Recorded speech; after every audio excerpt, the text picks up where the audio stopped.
ఎవరైతే ఈరోజు జీవితంలో కష్టపడుతున్నారో అండ్ ఎవరైతే ఇంట్లో వాళ్ళపైనే కుటుంబం అనేది ఆధారపడి ఉందో వాళ్ళు ఖచ్చితంగా టర్మ్ ఇన్సూరెన్స్ అనేది తీసుకోవాలి. ఎందుకంటే రేపటి రోజున వాళ్ళకి ఏదైనా అయిందనుకోండి, ఓకే, వాళ్ళు పోతారు ఏముంది పైకి, దాని తర్వాత ఫ్యామిలీ రోడ్ పైన పడతారు.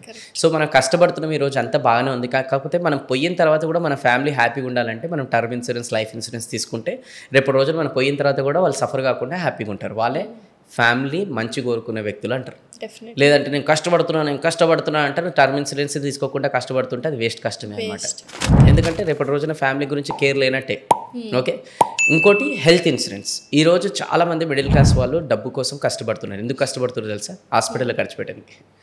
సో అందుకోసమే వాట్ ఎవర్ డబ్బు అనేది కష్టపడి సంపాదిస్తున్నారో దానికోసం ఒక హెల్త్ ఇన్సూరెన్స్ కూడా తీసుకుంటే ఏమవుతుంది అంటే రేపటి రోజున హాస్పిటల్లో మనం జాయిన్ అయినప్పుడు ఈ మధ్యకాలంలో బిల్లులు కూడా చాలా ఎక్కువైపోయినాయి. సో అది సేవ్ అవుతాయి మనం. సో అంటే ఎందుకు చెప్తున్నానంటే మన సేవింగ్ ఒకటేసారి ఎగిరిపోవద్దు అని అంటే దయచేసి హెల్త్ ఇన్సూరెన్స్ తీసుకుంటే సేవింగ్ అనేది మనం కాపాడుకుంటాం. ఇప్పుడు ఏమైతుంది, ఎవ్రీ మంత్ ఇప్పుడు ఫర్ అన్ ఎగ్జాంపుల్ ₹1,00,000 అనుకోండి, 10,000 మనం సేవ్ చేసుకుంటూ వస్తున్నాం. సడన్గా ఏదైనా జరగరాదు మనకి జరిగింది అనుకోండి, హాస్పిటల్లో జాయిన్ కాగానే ఇమీడియట్గా మనం ఒక సంవత్సరంలో ₹1,00,000 సేవ్ చేసింది హాస్పిటల్ జాయిన్గా ₹1,00,000 బిల్ అనగానే దానికి కట్టేసినాం. సంవత్సరం కష్టం వేస్ట్ కదా.